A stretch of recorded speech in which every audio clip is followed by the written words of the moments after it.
This car is really quite small. Yeah. This gentleman It's really not quite small. is really not quite small. How tall are you? 6'7". Right. Taller than Boaty. Yeah, yeah, 2 inches taller than me. There are not many people that I have to look up to, but Steve is indeed one of them. So I think what we would all like to see now is you folding yourself into little Luigi. There's an art to this. You have to get one leg in first.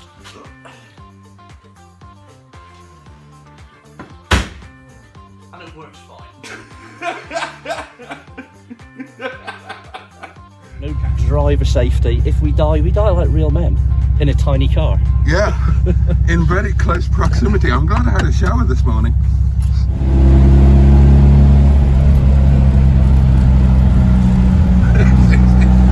Shall we go for an overtake? No, no, for God's sake, no.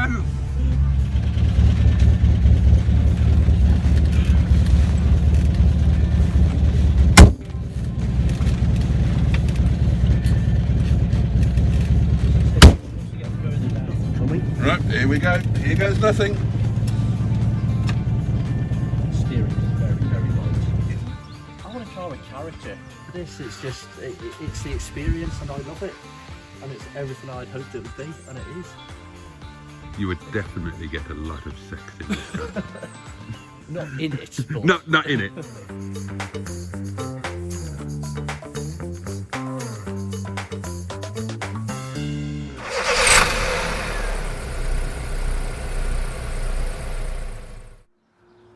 And this is the chap that I've come to see.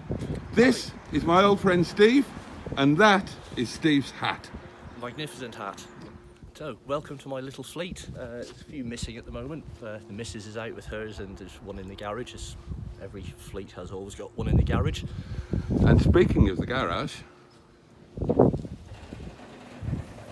da, da, da, and that is Luigi. And that is the chap that we're going to be concentrating on today. Is it a he? Gender neutral? Is that the woke thing to say? Oh, not another one. No. Not another one. No, Sheson is non-binary, and I have a nightmare trying to remember to call them them and not him or it or objectify them in some way. No, this is Luigi. I've wanted one of these for as long as I can remember. It was always going to be called Luigi. A Fiat 500 is the very first car I ever remember being in as a 3-year-old. There'd be about 5 or 6 of us were thrown into the back seat, driven across the village to the nursery school. And every time I've seen one since then, the hairs in the back of my neck have stood up and I've been determined to buy one. And finally, I've bought one and I'm so happy with it. Now, I completely understand that, because one of these cars in exactly the same colour was my mother's first car. So I also have a bit of history. And speaking of history, well, tell us about the history of this little chap. It's been mine now for, bought it between Christmas and New Year. I've only just picked it up last week after being away for a few days. So this is a 1965 Fiat 500F. It's got 30,000 original kilometres from new. It was registered in Catania in Sicily and spent most of its life used once a week to go to church and supermarket and then parked up in a garage. Really? When the old when the chap died who owned it, he passed it to his son who used it again occasionally. It was restored about 2012-ish, we've worked out. How long has it been in the UK? Only came in last summer. Right. So that's why it's still on the Italian plates. It has got UK registration. I've got the plates up there, but I'm also going to get a private plate put on it at some point. So I'm keeping the Italian plates on for show for now. Yeah. They can stick in the window when we take it out. So yeah, it was brought over here in the summer. It's gone through the IVA. I've cleaned it up, tidied it, and I love it. I absolutely love it. And you can see why. That's the 650cc engine out of a Fiat 126. Ah. Which has been swapped into it at some point, which is a very common... Upgrade. Modification, upgrade, yeah. It raises it from 18 horsepower to about 24.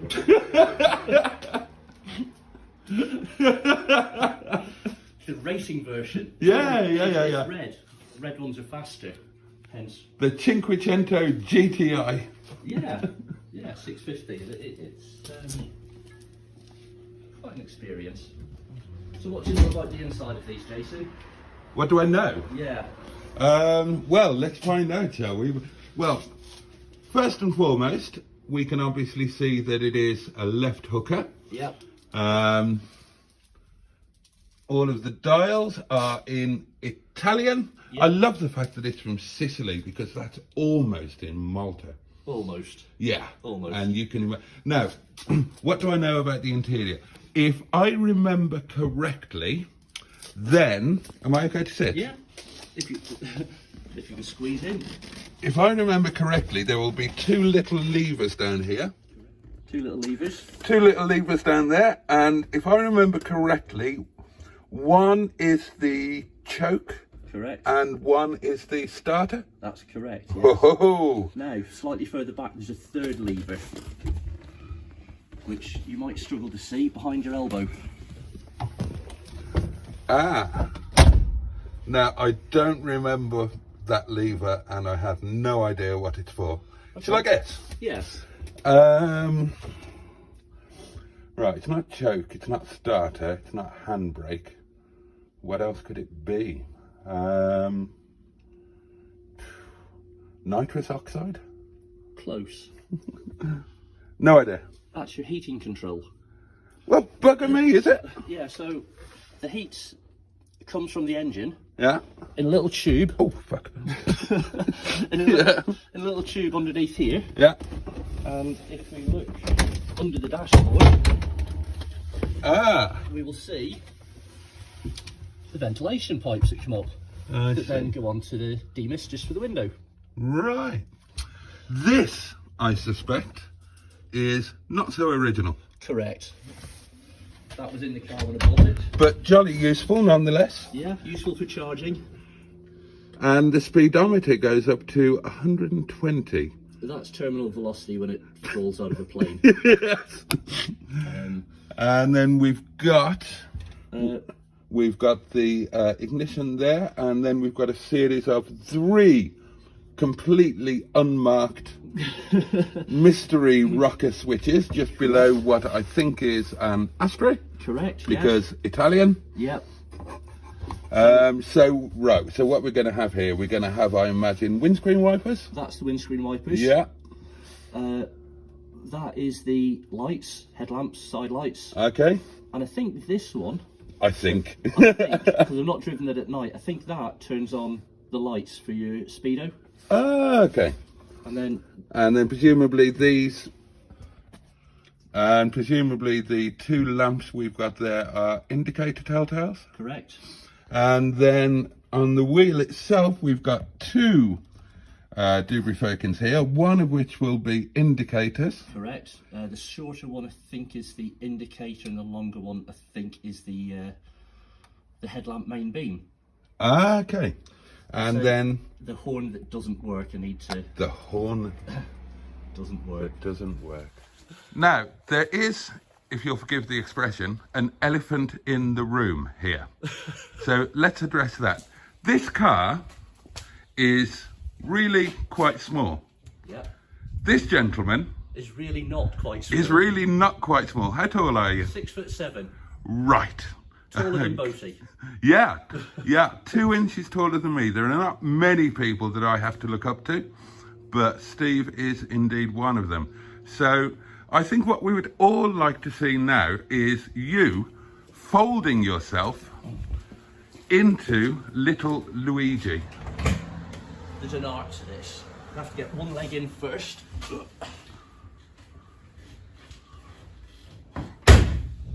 And it works fine. Can you actually get in there with the roof closed? I can. It is a little bit tight, not going to lie. I can put the seat back, so I can actually get a bit of a gangster lean going on to drive it.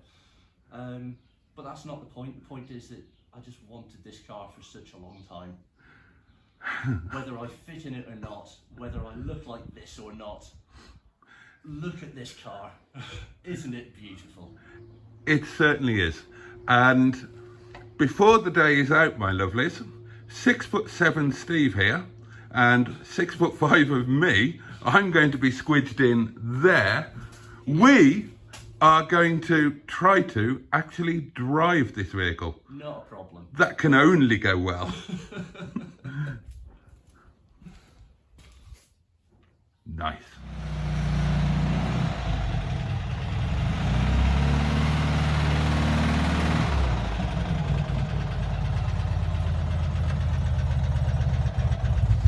We've got full convertible on it. How gorgeous is that though? How absolutely gorgeous is that? And I remember actually talking to you about these cars over a decade ago. Possibly so I even longer. know how long you've wanted one of these. Yeah, so when I lived in Stoke and we used to talk on the old eBay power washers board, this was always something that I always wanted, and now I've got one. And look at it. I always thought it would be ridiculous, and indeed it is, but in a rather wonderful kind of way. This actually screen wash bottle. It's like a colostomy bag, and it works by a little pull pump under the steering column. Fabulous. Still got the original jack in there as well. I mean, the size of the jack compared to the car, it's huge. I mean, why do you need a jack that size for a car this big that you can just pick up? A little tiny brake fluid reservoir, original wires. For little tiny brakes. Drum brakes all round, which is interesting. exciting. Yeah. Need quite a bit of forward planning to brake. You know, written notice is good. Yeah. Ideal. But, you know, it's a 1965 car. That's the way it is. And I love it for it. It's characteristic. It's certainly that. Right, it's the moment of truth. Two very large men are about to get into and attempt to drive a very small car. It'll be fine. Here we go.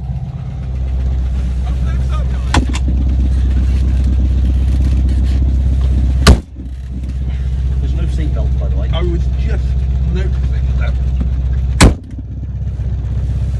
Yeah, no seatbelts. This is absolutely ridiculous.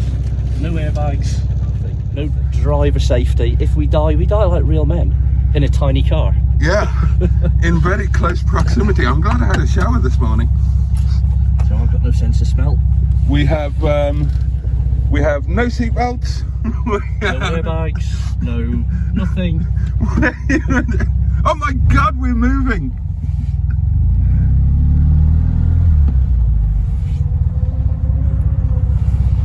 Brakes. Yeah. Brakes are actually getting a little bit better now that they're being used more. Ah!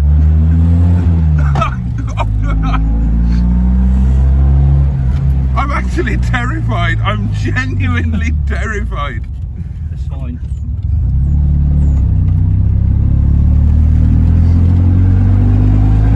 You're not as terrified as I'm going to be when I let you drive in a bit. I should add that I happen to know from personal experience that Steve is an excellent, confident and It's not quiet, is it? it's not quiet, no. God, and you lot were complaining about the noise in wet leg. Whoops. Yep, no synchro mesh. No synchro on any? No.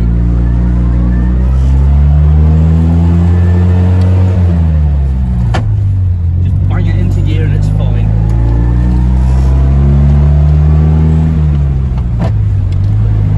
So we're our third gear, 50 kilometers an hour.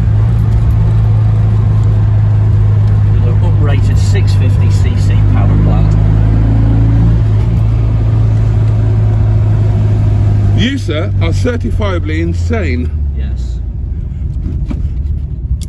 There is absolutely no support to be had from these seats. No. You haven't got the seat belt. You're effectively sitting on an orange crate in a Dodgem car. Yep. So that's 4th gear, motoring. What a lovely day for it though. It's a beautiful day. Not the warmest, but certainly clear, dry.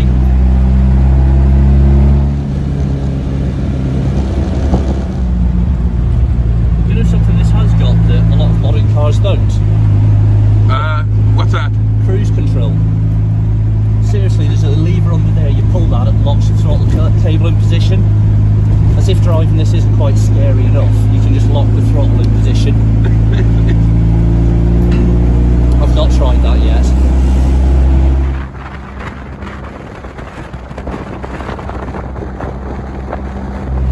Well, it does go. I mean, it does what it's supposed to do. It's a little runabout car, that's exactly what it is. It's designed for little tight Italian streets and mountain hills and things like that. That's what it does. It's never going to set any world records, but look at it. Look how cute it is. It is the cutest thing ever. I'm going to go for the shady downshift. There we go. Hey! Not quite matched that road speed yet.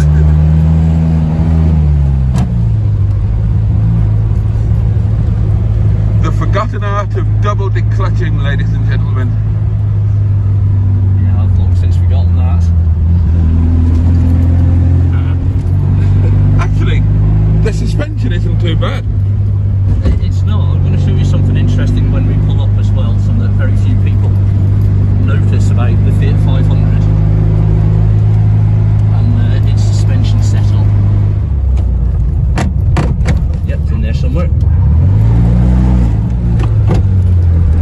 Oh, that was a good one. That was pretty That good. was a good one. Turns a few heads, this little chap. Do you know what? I think the more people look at this than what look at the TVR. I can believe that.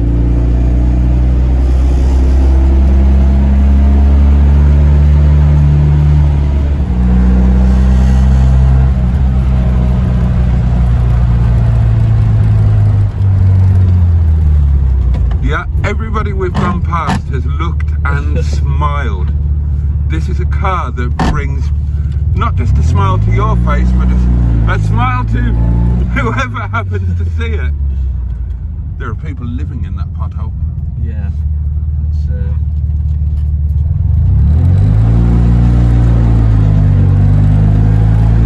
It does, doesn't it? Everybody just turns and smiles. yeah. It probably adds to the spectacle that two very large blokes in it. yeah. Right, so let's do a bit of off-roading to turn this around. Standard 4-speed H pattern. Yep. And I reversed it. Reverse and fourth quite close together. Yep. Yeah. No power steering, but it really doesn't need it.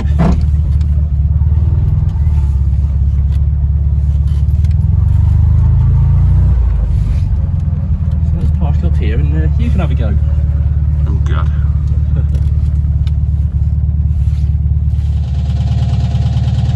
12-inch white walls.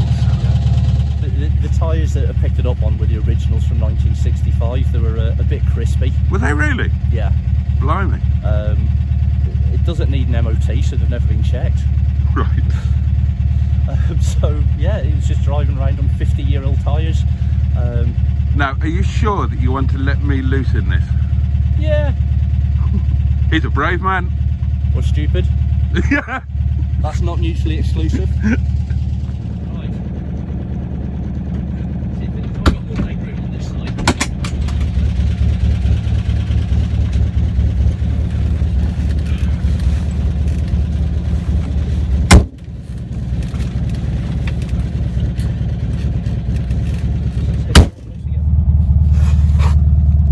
You can see the issue with the footwell. There's the throttle, but getting to the brake is... Nothing coming. Right, here we go. Here goes nothing. Steering is very, very light. Isn't it just?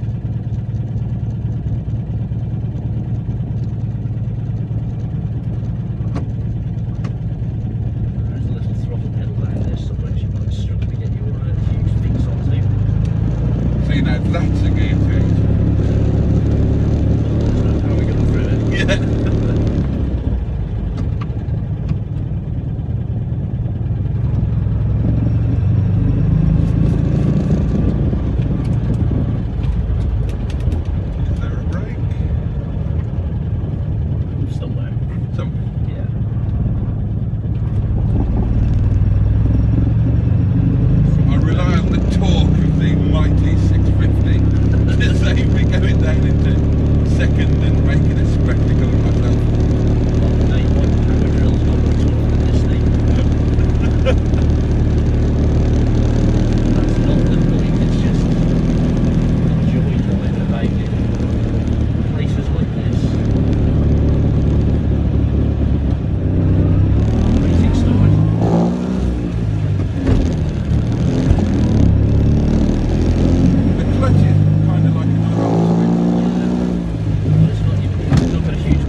And we have safely arrived somewhere where This is Crosspool.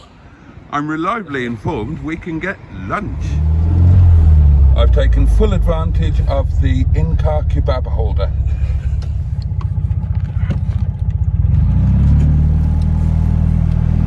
I was just going to put my seatbelt on then.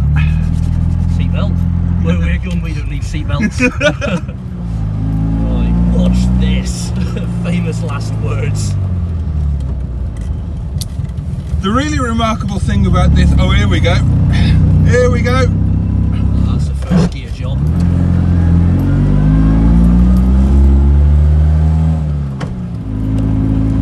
Genuinely surprised it's going up this so well. It's flying up here. It's going like Grace Weasel's droppings. Racing change, 90-degree right.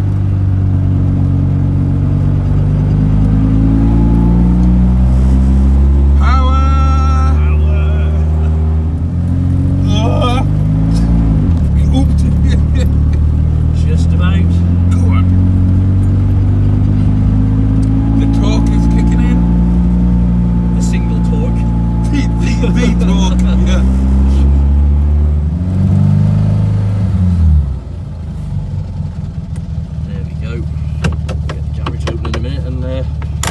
push it back in. A beautiful job.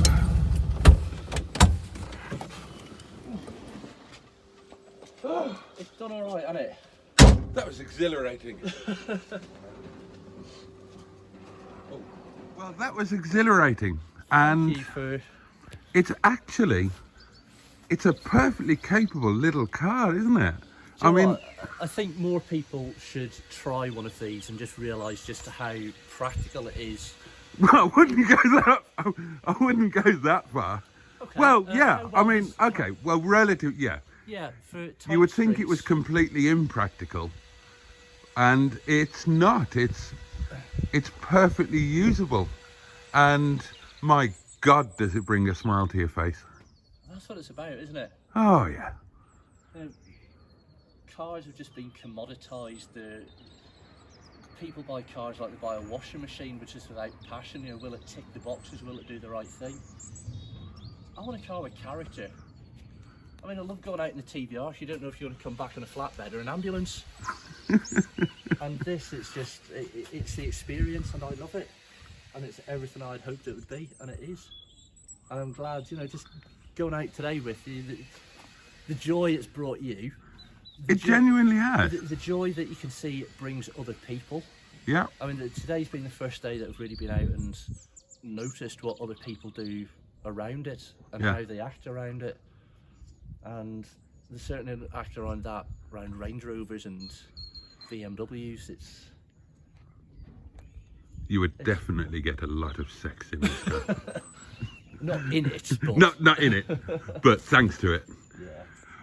Right, well, thank you so much for sharing this this passion with me and with us, and thank you for sharing such a fabulous experience. And I'm sure it won't be the last time. Well, there's something else in there that you need to... There is play with. indeed. Coming soon. We play with this.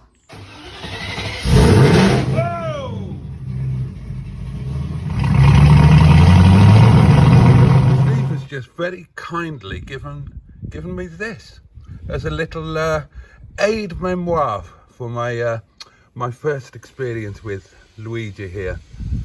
Isn't that fabulous?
Hugnut would have you hanged, drawn and quartered for that.